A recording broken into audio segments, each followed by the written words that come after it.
स्वागत है आपका देवभूमि समाचार में। मैं हूं आपके साथ जो इस बुलेटिन की शुरुआत करेंगे। उत्तराखंड के मुख्यमंत्री पुष्कर सिंह धामी आज बुधवार को देहरादून में राष्ट्रीय बालिका दिवस के अवसर पर आयोजित मेघावी बालिका शिक्षा प्रोत्साहन कार्यक्रम में शामिल हुए। इस मौके पर उन्होंने कार्यक्रम को संबोधित भी किया और राष्ट्रीय बालिका दिवस की हार्दिक बधाई एवं शुभकामनाएं भी दी।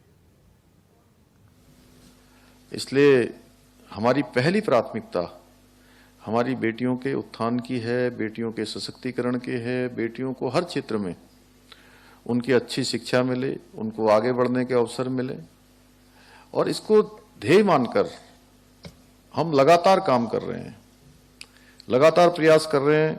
हम अपने प्रदेश में आपकी सुरक्षा के लिए भी पूरी तरह से कटिबद्ध हैं। हमारी बेटियों के साथ अन्याय करने वालों की न तो हमारे समाज में कोई जगह है, न ही आपकी और हमारी इस देवभूमि उत्तराखंड में जगह है। इस राज्य का मुख्य सेवक होने के नाते प्रदेश की किसी भी बेटी का अपमान, किसी भी बहन का अपमान मैं अपना अपमान समझता हूं, और ऐसा करने वालों के खिलाफ हमने कठोरतम कार्रवाई लगातार की है, और भविष्य में भी हम कठोरतम कार्रवाई करने से पीछे हटने वाले नहीं हैं। हमारी बेटियां हमारी शान है, हमारा मान है, हमारा अभिमान है। महान वीरांगना तिलू रतौली से प्रारंभ होने वाली प्रदेश की वीर नारियों की सूची अगर हम बात करें तो एक लंबी एक सूची है, जिसमें टिंचरी माई, गौरा देवी, चंद्रप्रभा एतवाल, गंगोत्री गर्ब्याल, बछिंद्री पाल तक ऐसे अनेकों नाम हैं जिन्होंने एक बार नहीं अनेकों बार उच्चतम शिखरों को छूने का काम किया है। शिक्षा से लेकर खेल के मैदान, वैज्ञानिक अनुसंधान से लेकर सेना के अभियान तक हमारी बेटियां, आज कौन सा ऐसा क्षेत्र है जिस क्षेत्र में बेटियां काम नहीं कर रही हैं, बेटियां आगे नहीं हैं? कोई क्षेत्र अछूता नहीं है। और इससे बड़ा उदाहरण क्या हो सकता है? हमारे देश की राष्ट्रपति एक सामान्य परिवार में पैदा होकर ऐसे बहुत आदिवासी क्षेत्र में, जनजाति क्षेत्र में, जहां बालिकाओं की शिक्षा के लिए अनेक संघर्षों का सामना करना पड़ता है, अनेक कठिनाइयों से, समस्याओं से जूझना पड़ता है, कुप्रथाओं से जूझना पड़ता है, वहां से निकलकर उन्होंने राष्ट्रपति भवन तक का शिखर तय किया है, इतना बड़ा सफर तय किया है। आज आदरणीय प्रधानमंत्री मोदी जी के नेतृत्व में हमारी जो केंद्र की सरकार है तथा राज्य की सरकार द्वारा भी अनेक योजनाएं हमारी बेटियों को और अधिक आत्मनिर्भर बनाने के लिए, उनको सशक्त बनाने के लिए हमने उन योजनाओं को आगे बढ़ाया है। हमारे प्रधानमंत्री जी ने माड़ा गांव में, जब वो पहली बार माड़ा आए थे, तो माड़ा गांव में उन्होंने वोकल फॉर लोकल का जो मंत्र जो उन्होंने पूरे देश को दिया है, उत्तराखंड के अंदर भी उन्होंने माताओं बहनों के लिए कहा कि जो भी यात्री, तीर्थ यात्री, पर्यटन यात्री, धार्मिक यात्री हमारे यहाँ आते हैं, वो सब अपनी 5% धनराशि का 100% में से 5% वो धनराशि यहाँ के लोकल उत्पाद खरीदने में लगाएं। तो उसी को आगे बढ़ाते हुए हम मातृशक्ति के उत्थान के लिए काम कर रहे हैं। और मुख्यमंत्री पुष्कर सिंह धामी की अध्यक्षता में हुई कैबिनेट बैठक में आज कई अहम निर्णय लिए गए हैं। धामी कैबिनेट ने आज गन्ने का समर्थन मूल्य 20 रुपये प्रति क्विंटल बढ़ाने का काम किया है, जिसमें अगेती प्रजाति 375 रुपये प्रति क्विंटल और अन्य प्रजाति 365 रुपये प्रति क्विंटल किया गया। इसके अलावा कई विभागों में पद सृजित करने के साथ साथ सेवा नियमावली में भी संशोधन किया गया है।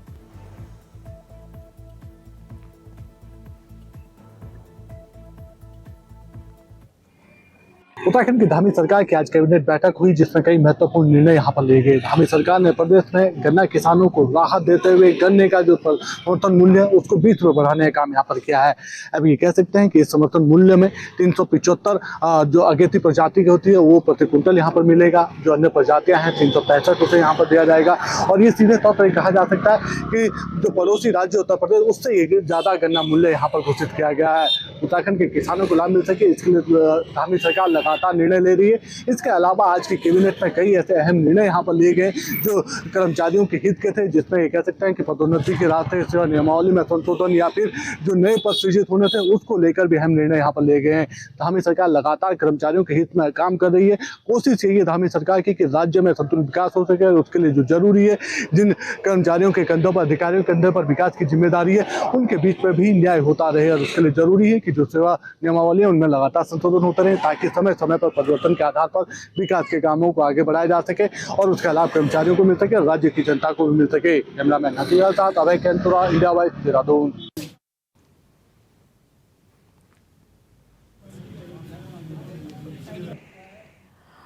और इसी खबर पर ज्यादा जानकारी के साथ अभय कैंतुरा जुड़ गए हैं। अभय, कई सारे प्रस्तावों पर जो है कैबिनेट की बैठक में फैसला लिया गया है, क्या है वो अहम फैसले?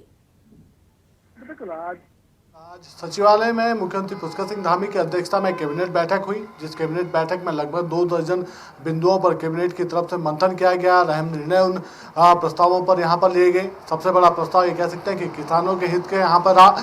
जो गन्ना किसान थे, उनकी जो मांग थी कि गन्ने का समर्थन मूल्य बढ़ाया जाए, उस पर धामी सरकार ने अहम निर्णय यहाँ पर लिया।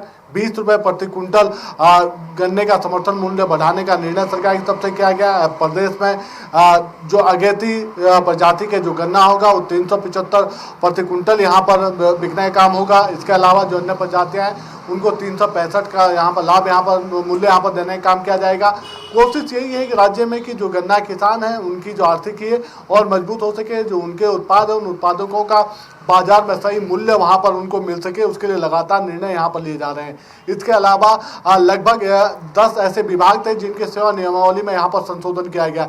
ये सेवा नियमावली में जो संशोधन है इसे इस रूप में समझा जा सकता है कि कई विभागों में जो विभिन्न जो पद थे, जिन पदों को सृजित करने थे या जिन पदों पर अभी तक नई भर्तियाँ नहीं हो पाई थी, उसको लेकर यहाँ पर निर्णय लिया गया है। कई ऐसे मानक थे जिन मानकों में इस बार ये कह सकते हैं कि शिथिलता बरतने का काम उन मानकों में किया गया, ताकि किसी भी प्रकार से कर्मचारियों के जो हित हैं उन हितों को ढकने का काम ना हो, बल्कि उन हितों को साधा जा सके, उनके जो हित है उनको संरक्षित करने का काम यहाँ पर किया जा सके।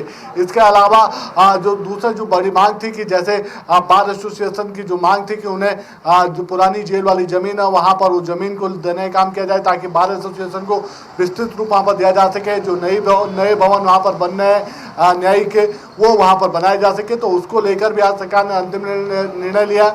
जो पुरानी जेल का जो 5 बीघा का जो जमीन थी उसको दून बार एसोसिएशन को देने का काम यहाँ पर किया गया, उसे लीज पर दे दिया गया। और अब इसके बाद ये कह सकते हैं कि वहाँ पर बार एसोसिएशन के जो कार्य होंगे वो वहाँ पर संचालित किए जाएंगे। तो ये समझा जा सकता है कि धामी सरकार लगातार निर्णय यहाँ पर ले रही है। प्रदेश हित के वो निर्णय समझे जा सकते हैं जो निकट भविष्य में जिनका सकारात्मक रूप यहाँ पर देखने को मिलेगा, उसका लाभ कर्मचारियों को भी मिलेगा, राज्य की जनता को भी उन निर्णयों का लाभ मिलने लगेगा। जी, इसके साथ ही बताया जा रहा है कि कई विभागों में पदों को भी सृजित करने को लेकर जो है फैसले इस दौरान लिए गए हैं। टिपिकल कई ऐसे विभाग हैं, राज्य के जो विभिन्न विभाग हैं उनमें कई ऐसे विभाग हैं जिनके भीतर अभी पद कर्मचारियों की जो संख्या उन मानकों के अनुरूप कम यहाँ पर कही जा सकती है। तो ऐसे में काम के दौरान कोई व्यवधान उत्पन्न ना हो, काम के दौरान किसी प्रकार की कोई बाधाएं वहाँ पर ना आए, इसलिए लगातार पद सृजित करने का काम यहाँ पर किया जा रहा है। आज भी ये कह सकते हैं कि धामी सरकार की तरफ से कर्मचारियों के हित के लिए निर्णय यहाँ पर लिए गए। जिन सेवा नियमावली में संशोधन हुआ उसमें पद सृजित करने का निर्णय भी हुआ, साथ ही जो उन्हें जो लाभ यहाँ पर विभागीय कर्मचारियों को मिलना चाहिए था गुणांकों के आधार पर, उस लाभ को भी देने का काम यहाँ पर किया गया। तो ये समझा जा सकता है कि राज्य सरकार कर्मचारियों के हित को लेकर भी यहाँ पर गंभीरता के साथ काम कर रही है। कोशिश यही है हर कैबिनेट के माध्यम से कि जो कर्मचारियों की जो समस्याएं या जो मांगे हैं उन मांगों को पूरा किया जा सके, समस्याओं का निदान हो सके और कर्मचारी लगातार प्रदेश हित में अपना पूर्ण सहयोग यहाँ पर देते रहे, क्योंकि उनके कंधों पर राज्य के विकास की महत्वपूर्ण जिम्मेदारियाँ होती है। जो विभिन्न योजनाएं सरकार संचालित करती है उन योजनाओं को धरातल पर क्रियान्वयन करने की जिम्मेदारी उन अधिकारियों कर्मचारियों के कंधे पर होती है। तो ऐसे में अगर उनकी कोई समस्या होती है तो उसका समाधान होना जरूरी है। त्वरित गति से उसका समाधान करने का काम धामी सरकार की तरफ से यहाँ पर किया जा रहा है। जी, श्रम विभाग के तहत बने कोर्ट को भी वापस लिए जाने की खबर सामने आ रही है। इसके अलावा आपदा प्रबंधन की बात कर ले तो उसको लेकर क्या कुछ अहम फैसले लिए गए हैं? देखिए, ये कह सकते हैं कि लगातार जो निर्णय थे उन निर्णयों में जो काम करने की पूर्व में जो व्यवधान या परेशानियां जो सामने देखने को मिली थी, चाहे आपदा प्रबंधन की हो, उसमें लेकर सरकार की तरफ से निर्णय यहाँ पर ले गए। कोशिश यही है कि विभागों के माध्यम से जो कर्मचारियों की जो मांग है उनको पूरा किया जा सके। अगर नए पद सृजित करके अगर कर्मचारियों का जो काम है उसको विस्तृत रूप से आगे बढ़ाना है जिसका लाभ जनता को मिल सकता है, क्योंकि राज्य के भीतर कई ऐसे सेक्टर अब यहाँ पर है या उन सेक्टरों में काम करने की आवश्यकता है, उस पर भी काम करने के निर्णय आप ले गए। उसमें सबसे बड़ा निर्णय कह सकते हैं कि जब कोरोना काल का समय जब प्रदेश में आया था या जब कोरोना काल की महामारी चल रही थी तो उस दौरान जिन संस्थाओं की तरफ से काम यहाँ पर किया गया था, विभिन्न सेक्टर्स में जो काम किए गए थे उसमें कई ऐसे बिल अभी तक पेंडिंग पड़े थे जिनका भुगतान नहीं हो पाया था।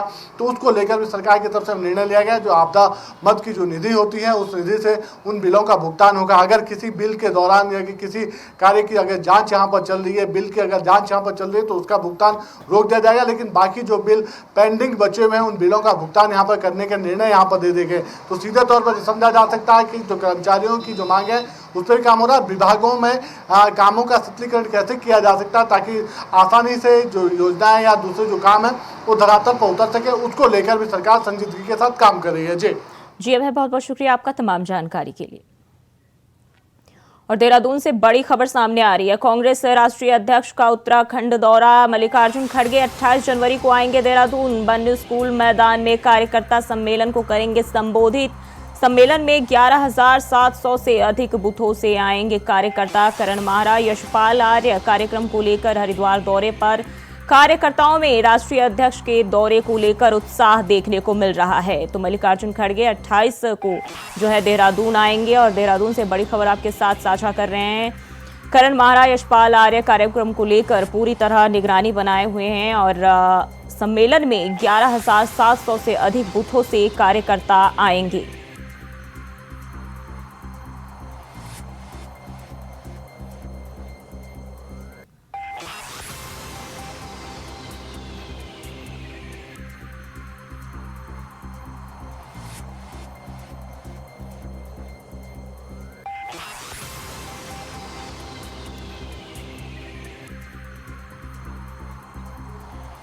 और हमारे साथ कांग्रेस प्रदेश प्रवक्ता भुवन चौबे जुड़ गए। बहुत बहुत स्वागत है आपका सर। जी नमस्कार। जी, मल्लिकार्जुन खड़गे का 28 जनवरी को जो है देहरादून दौरा है। किस तरह से तैयारियां को लेकर जो है पार्टी की ओर से तैयारियां की जा रही है और कितना अहम होगा उनका ये दौरा लोकसभा चुनाव के लिहाज से? जी, कांग्रेस कार्यकर्ता काफी मनोबल और उत्साह से इस कार्यक्रम को देखना चाहते हैं। आगामी 28 तारीख को आदरणीय मल्लिकार्जुन खड़गे जी हमारे राष्ट्रीय अध्यक्ष देहरादून पधार रहे हैं, तो इसी क्रम में कार्यकर्ताओं का उत्साह लवरेज पूर्ण है। हम लोग ये चाहते हैं कि प्रत्येक बूथ से लगभग कम से कम 2 कार्यकर्ता और अधिक से अधिक 5 कार्यकर्ता यहाँ पर जुटे, ताकि मल्लिकार्जुन खड़गे जी का जो कार्यक्रम है उसको भव्य बनाया जाए। साथ ही साथ हमारे बीच में आदरणीय अध्यक्ष जी पहली बार ये कार्यकर्ताओं के साथ मीटिंग करेंगे। इससे पूर्व हमारे जितने भी राष्ट्रीय अध्यक्ष रहे उन्होंने केवल पब्लिक मीटिंग के तौर पर यहाँ पर अभी तक अपना स्टार्टिंग की थी, लेकिन आज माननीय अध्यक्ष जी कार्यकर्ताओं के साथ संवाद करेंगे और डायरेक्टली संवाद करेंगे प्रत्येक बूथ के कार्यकर्ता के साथ। जी भुवन जी, कांग्रेस के तमाम जो नेता है वो सभी नेताओं को एकजुट करने के लिए जो है लगातार पुरजोर कोशिश कर रहे हैं और इसके लिए केंद्रीय नेता भी लगातार प्रयास करते रहे हैं। कितना सफल हो पाएगा इस बार ये प्रयास? जी मैं बता देना चाहता हूँ, आदरणीय हमारे कांग्रेस के प्रदेश अध्यक्ष प्रदेश के करण मेहरा जी इससे पूर्व पूरे जिलों में, अंचलों में, गढ़वाल और कुमाऊं क्षेत्र में भ्रमण कर चुका आगे हैं, जिससे कार्यकर्ताओं में बहुत बड़ा उत्साह है। आगामी जो लोकसभा की तैयारी है उसके लिए भी हम लोग एकजुट कमर कस के हमने तैयारी की है। तो ये निश्चित तौर पर ये जो दौरा होगा वो सफलतम रहेगा और इस कार्यकर्ताओं में इसमें नई स्फूर्ति आएगी। जी, लेकिन हम अगर पार्टी के आपसी कलह की बात कर ले तो अलग अलग राज्यों में कांग्रेस के बीच खुद ही आपसी विवाद है, तो कैसे ये एकजुट कर पाएंगे लोकसभा चुनाव तक? अभी मैम केवल फोकस हमारा लोकसभा 2024 के लिए है। इसमें अंतर कलह कुछ नहीं लिखी जा रही। आदरणीय यशपाल आर्य जी, करण मेहरा जी, आदरणीय हरीश रावत जी सब अपने अपने तरफ से सभी लोग ये जो हमारा लोकसभा का चुनाव है उसको निपटाने के लिए भरसक प्रयास कर रहे हैं। और कहीं भी आपने इस बीच में सुना भी नहीं होगा कि कोई कलह की ऐसी विवाद की स्थिति पैदा हो, तो इसको सुधारने का प्रयास किया जा रहा है। आदरणीय हमारी जो कांग्रेस माफ कीजिएगा हमारी प्रभारी हैं शैलजा, उनके नेतृत्व में ये सब चल रहा है। तो आगामी भविष्य भी हमारा बहुत सुखद रहने वाला है। जी, क्या लगता है लोकसभा चुनाव पर कांग्रेस पार्टी अपने छाप छोड़ पाएगी? जी, हमारा पूरा भरसक प्रयास रहेगा कि जो हमारी 5 की 5 लोकसभा सीट है उनमें हम लोग अपनी दावेदारी मजबूत करेंगे और निश्चित तौर पर 5 की 5 सीटें जीतने का भरसक प्रयास करेंगे।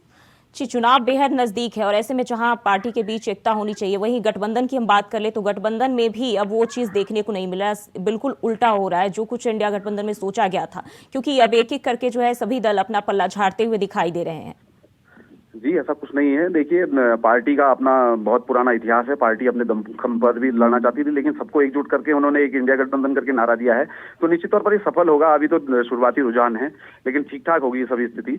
आदरणीय राहुल जी अभी यात्रा में 6100 किलोमीटर की यात्रा में है। इससे पूर्व उन्होंने 4600-4200 किलोमीटर की यात्रा की थी, उस समय भी रुझान अच्छे आए थे। और आज का जो रुझान है 6100 किलोमीटर, राहुल जी अपनी उसमें यात्रा में काफी मजबूती दिखा रहे हैं। हमारी आसाम से लेकर यात्रा जो चल रही है अभी बहुत शानदार यात्रा चल रही है। जनता का बहुत बहुत भरसक यहाँ पर हमें सहयोग मिलता आ रहा है। आगामी भविष्य में भी हम लोग बहुत अच्छा प्रदर्शन करेंगे, ये हमें उम्मीद है। जी भुवन जी, बहुत बहुत शुक्रिया आपका हमारे साथ जुड़ने के लिए। तो कांग्रेस राष्ट्रीय अध्यक्ष मल्लिकार्जुन खड़गे 28 जनवरी को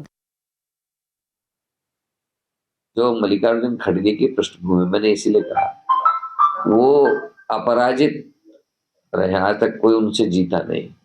दूसरा, वो एक ऐसी कम्युनिटी को बिलोंग करते हैं और वहां से संघर्ष करते हुए स्तर तक पहुंचे। तो एक नीचे के स्तर पर लोगों को, परिवारों को क्या परेशानियां हैं, कार्यकर्ताओं को काम करने में किस तरीके की दिक्कतों का सामना करना पड़ता है, वो हर चीज से वाकिफ है।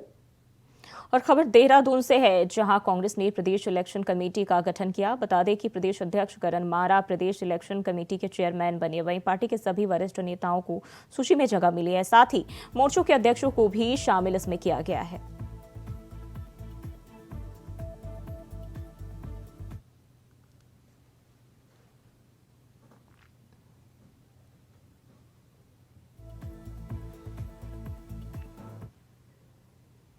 वहीं अयोध्या में राम मंदिर में रामलला के विराजमान होने के बाद और प्राण प्रतिष्ठा के बाद अब उत्तराखंड सरकार हर लोकसभा क्षेत्र से 6000 भक्तों को रामलला के दर्शन कराएगी। बीजेपी ने इसका इंचार्ज खेमेंद्र सिंह को बनाया। बीजेपी ने के प्रदेश प्रवक्ता विनोद सुयाल ने जानकारी देते हुए बताया कि बीजेपी ने दर्शन अभियान के तहत फरवरी के पहले हफ्ते में इस अभियान की शुरुआत की जाएगी। बीजेपी सरकार प्रत्येक लोकसभा से 6000 लोगों को रामलला के दर्शन कराएगी। इतना ही नहीं, इस अभियान में मंत्री विधायक भी हिस्सा लेंगे और रामलला के दर्शन के लिए जाएंगे।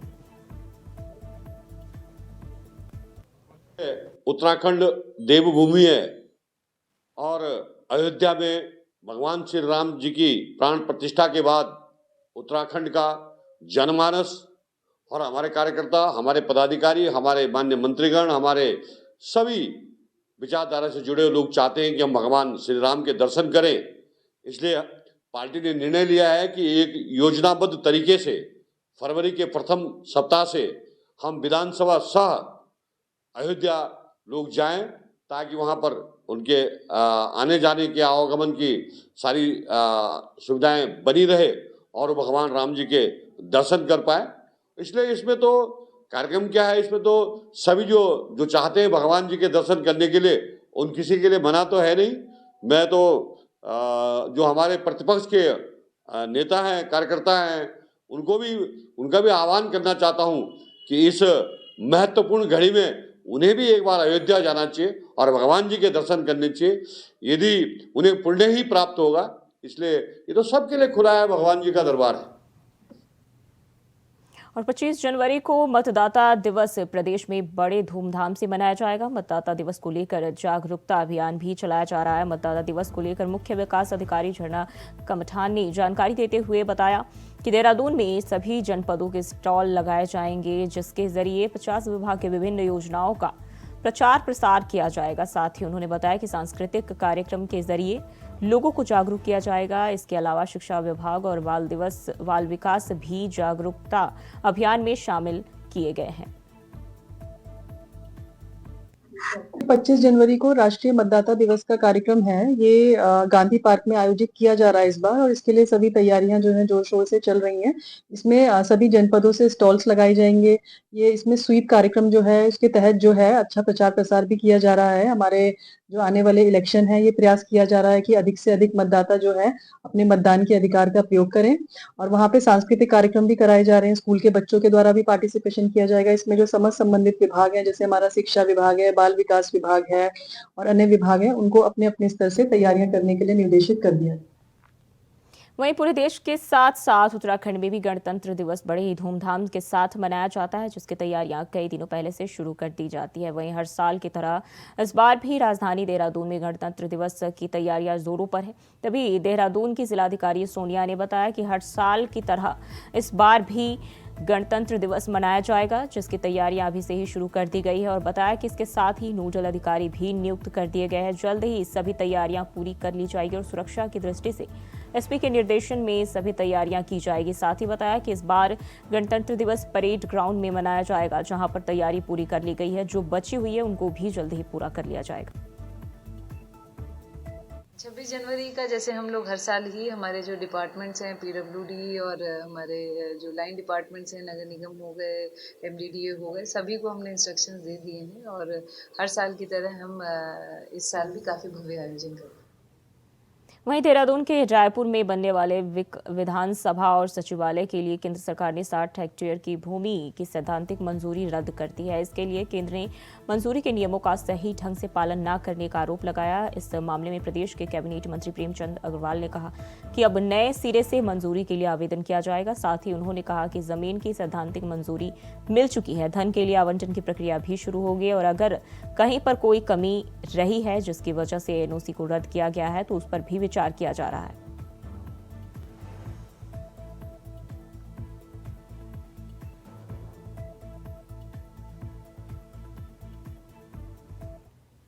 देखिए, आप जानते हैं ये 2016 में जब हरीश रावत जी की सरकार थी, उन्होंने इस पे कवायद शुरू की थी और ये भी आपको जानकारी है कि उसके बाद भारतीय जनता पार्टी की सरकार आई, मैं अध्यक्ष विधानसभा, मैंने भी थोड़ा एक प्रयास किया था, लेकिन उसके बाद जिस प्रकार से केंद्र से जो उनकी अनुमति थी उसको रोका गया है, अब हमारा ये प्रयास होगा कि जो आज हमारी विधानसभा है, मेरा व्यक्तिगत मत तो ये है कि जिस जगह आज की तारीख में विधानसभा है वहाँ जब सत्र चलता है, आप देखिए कितनी दिक्कत वहाँ की स्थानीय जनता को होती है, या जो बाहर से यात्री, श्रद्धालु या पैसेंजर बाहर से आगंतुक आते हैं, उनको बहुत परेशानी होती है। तो ठीक है, उस टाइम की जो रचना थी, हम लोग कोशिश कर रहे थे कि वहाँ पे अलग से विधानसभा हो जाएगी, तो लगभग आम आदमी को इससे परेशानी से बचत हो जाएगी। तो अब हम प्रयास करेंगे, नया प्रस्ताव फिर हम भेजेंगे और प्रयास भी करेंगे कि कम से कम जो हमें जगह भी आवंटित है, धन भी आवंटित है, तो उसमें यदि अनुमति मिल जाएगी तो हम उसमें फिर आगे कार्रवाई करेंगे। और देवभूमि समाचार में फिलहाल के लिए बस इतना ही। खबरों के लिए बने रहिए इंडिया वॉइस के साथ।